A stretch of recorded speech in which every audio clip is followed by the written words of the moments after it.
as we already discussed that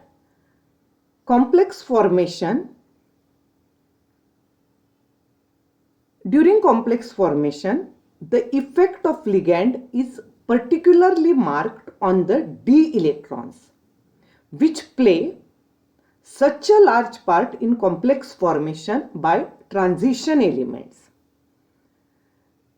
Since the d orbitals and their occupancy play an important role in coordination chemistry, it is necessary to study the shapes and distribution in space. Now, this figure shows 5d orbital. This is dyz. There are 5d orbital. One is dyz. Dyz, if you see the lobes of d orbitals, they are in between the y and z axis. In between y and z axis. That's why it is known as dyz. Here in this, it is dxy. So the lobes of d orbital, they are in between two axes. Those are x and y. So it is known as dxy. Third d orbital, it is dxz. So as per its name, the lobes of d orbitals, they are in between x and z axis. While dx square minus y square, its lobes are present along, not in between, but along the x and y axis. They are present along the axis. While in dz square, the orbital of d orbitals, its lobes are present along the z axis. So if you observe these 5d orbitals, these d orbitals, all the 5d orbitals, they are not identical, and they are in fact two sets of d orbital. The first one, it is dx square minus y square and dz square orbitals form one set, and they have their lobes lying mutually perpendicular along x, y and z axis. That means their lobes are along the axis. This is one set, while another set, it is dxy, dyz and dxz. If you look, these orbitals are, they form second set and their lobes pointing between the axes. They are between the axis, their lobes are between the axis, while in case of dz square and dx square minus y square, their lobes are along the axis. So there are two sets of d orbitals. Now, before starting in detail about the CFT, let's discuss about some group theoretical symbols.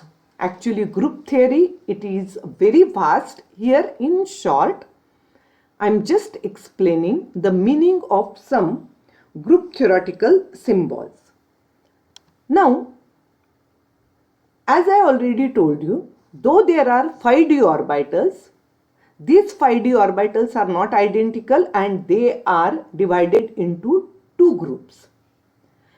The first group, the dx square minus y square and dz square, these orbitals are collectively denoted as Eg. Please see, these are known as Eg, and dxy, dyz and dxz orbitals are collectively denoted as T2g. Now, what do you mean by Eg and T2g? Why these are denoted like this? Let's see. What are their meanings? Here, T. The symbol T means there are three degenerate orbitals. dxy, dyz and dxz. These are three degenerate orbitals. One thing, degenerate means of equal energy or same energy. The E means, in EG, the E means two degenerate orbitals, and those are dx square minus y square and dz square. Here EG means, here the symbol G means Gerard, and in German Gerard means even. The orbitals are, some they call it as a Gerard or Gerard also. The orbitals are Gerard, that means orbitals are centrosymmetrical, means they are symmetrical around the center point.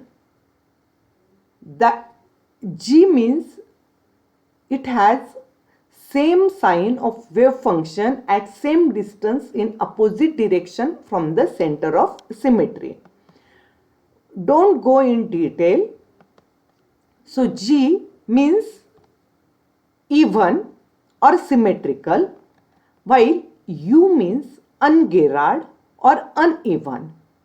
The orbitals are ungerard if it change the sign of wave function at same distance in opposite direction from the center of symmetry.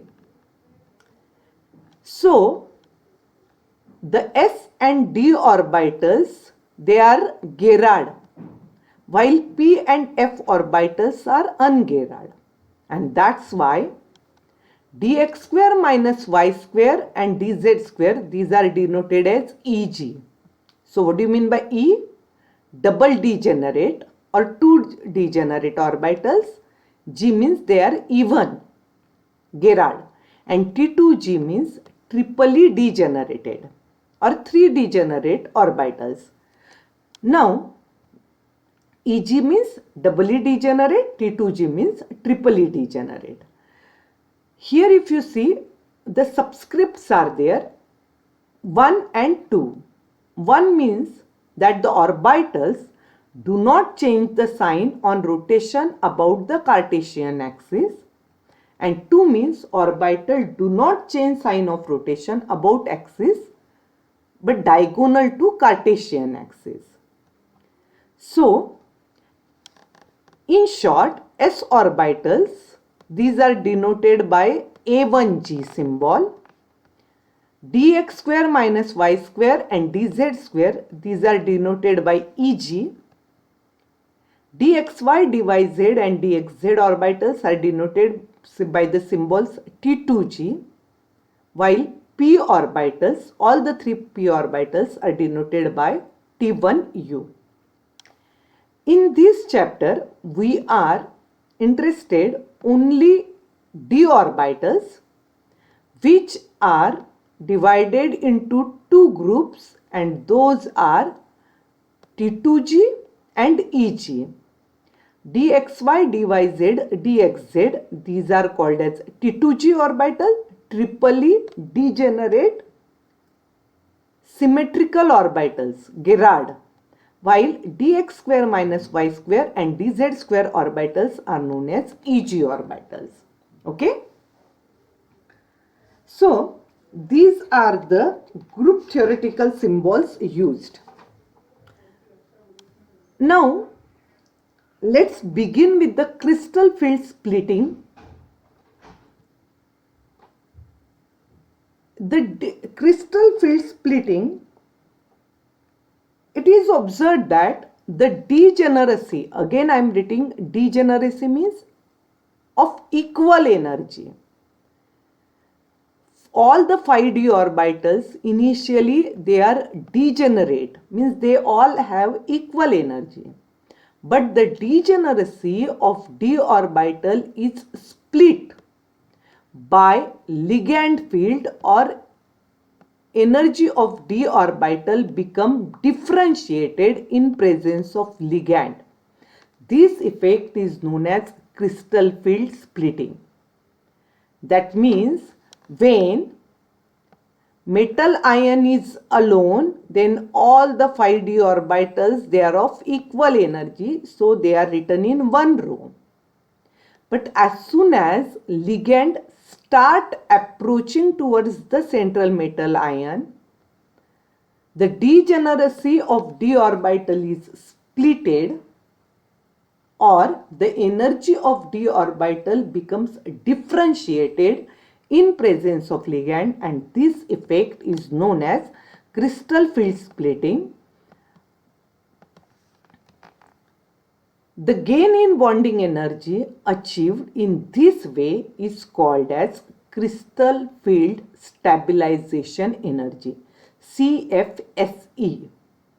When ligand approach towards the d orbital or central metal ion, some bonding energy is gained, and that bonding energy is known as crystal field stabilization energy. So the remaining part, or the next part, that is application of CFT to octahedral and tetrahedral complexes, we'll discuss in next video. Thank you.